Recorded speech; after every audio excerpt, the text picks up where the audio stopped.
Hey guys, what's up? Welcome back to another episode of Let's Talk Liverpool, and we're in a bit of a strange run of Liverpool games and very strange Let's Talk Liverpool episodes. Beginning of the season, all the hope and all the expectation of a Premier League champions.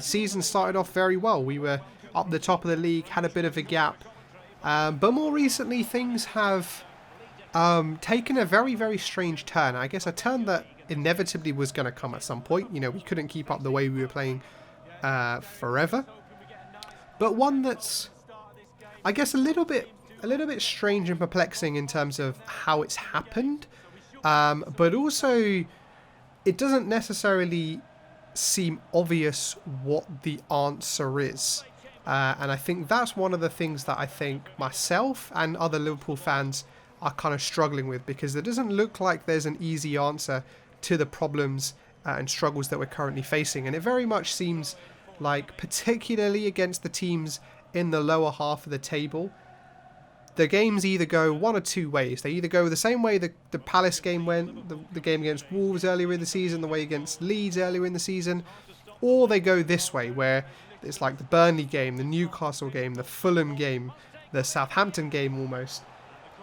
There's a kind of a big disparity, and unfortunately for us, this period of games, which had a bunch of very winnable games for us, has just not resulted in that, and we've come away from it not only with very few points. Not to say no points, we have drawn quite a few of these games, and our defence has been fairly solid and has kept us fairly solid and make sure that we got away with at least a point out of all of these games, but as well as coming out with very minimal points and dropping off the pace, being 6 points now behind Manchester United. But more importantly, it's really hurt kind of the confidence, the swagger, the belief of all of the players. And I think the points will eventually come back, but that whole confidence and belief thing is something that Klopp spent 2 to 3 years before, building in the team.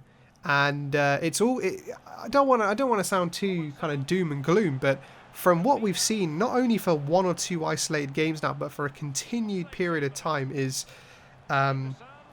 almost a lack of ideas, absolute lack of execution in terms of chances in front of goals when they do come. And we'll talk a bit more about those specific chances that we had against Burnley today. But just the belief in their skills and in the way we're playing, everything seems to just. It seems like a perfect storm of problems right now. It's the players are out of form. It feels like the system isn't necessarily working. It feels like teams that we play against are just got that extra little bit of spring in their step because they know they can probably nick a result against us. And all of these things are just leading to a bit of a doom and gloom situation. But I guess the one thing I would say about this all is, because of the fairly positive start to the season we had, ruling out the freak results like Aston Villa, we were actually fairly well high up the table, and even though we've had what seems like a really prolonged kind of poor stint in the Premier League, we're still only 6 points away from Manchester United. When we were top of the league, Manchester United were more than 6 points behind us, and they've been able to catch up with us and go beyond us. And so I think although we are on a bit of a decline in terms of form and the number of points we're getting, we are still kind of in touching distance of the kind of top couple of places in the Premier League. And with it being so close there, those games we have against those teams, the games against Leicester, the games against City, the games against Tottenham, the games against Manchester United, are going to be huge. And I talked about this not in the Manchester United review, but the one before, talking about how I thought a big game could be the thing that kind of sparks us out of this, and it didn't really turn out that way against Manchester United, but we're going to have no choice. The next couple of games that we have are not against teams that are kind of lower down in the table. They are very, very tough games. We've got Tottenham in the next 6, we've got Manchester City, Leicester as well, Everton as well, so we're going to have to turn this period of form over very, very quickly, because we could get into a very strange fight that I think we probably want to avoid in terms of top 4 or even Europa League places, which I think we're way better than, and we don't want to get involved in, because it is just a crazy dogfight. But anyways, let's focus on this game then, right? So going into the game, a couple of changes to the team which I didn't expect.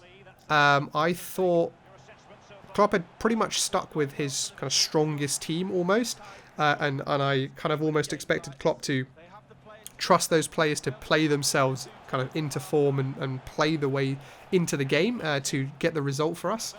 So I was a little bit surprised to see Shaqiri come into the team. Divock Origi get probably what is only his first or second start of the season. Oxlade-Chamberlain come in. Henderson looks like he's got a little bit of a problem. But I was surprised to see so many changes, particularly in those attacking areas.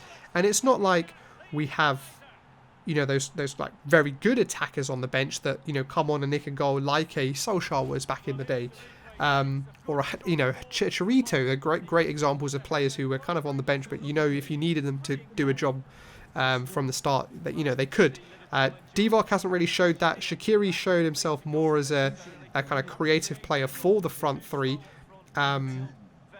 which he works a bit better with the likes of Jota, like the likes of Salah, and then Oxlade-Chamberlain playing out on the right. Like, that's something that I definitely find really frustrating, and I know Ox will never say no to playing because none of the players will do that, but it almost feels like if you're going to play Ox out on the right, kind of just don't play him, because you can tell he's frustrated. He's not getting in the games. He's coming off after 60 minutes, and I don't know whether that's probably a mixture of a fitness thing as well as a kind of confidence and the way he's playing thing as well. But don't play Ox out on the right wing. We know that's not his strongest position. He knows his strongest position. The impact he has on the game is so minimal out there, and it's just very frustrating as a Liverpool fan to see us struggle on that wing, but then also like not playing a player who that's not his position. So let's not play him there. We're never ever going to get the best out of the Ox if he's out there on the right hand side.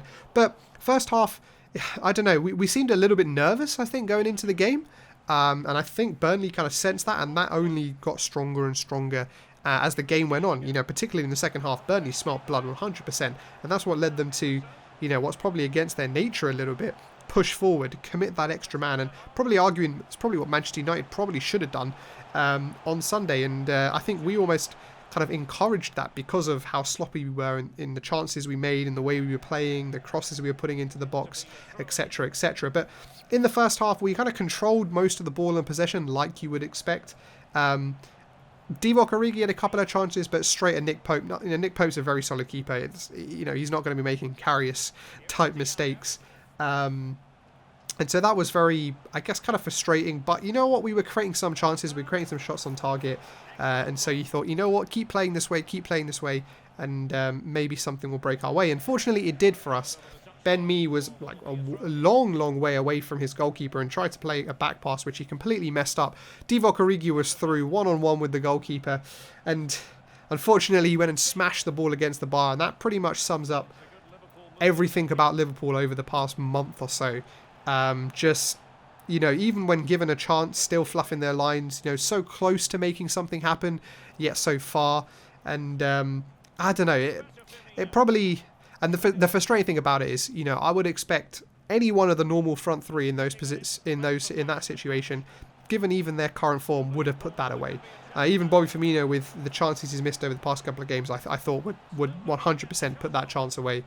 But unfortunately he didn't, and honestly, that felt like the break we needed. We really did need that break, and it was just really unfortunate for us not to get that break. And in the second half, again, it was kind of honestly just more the same.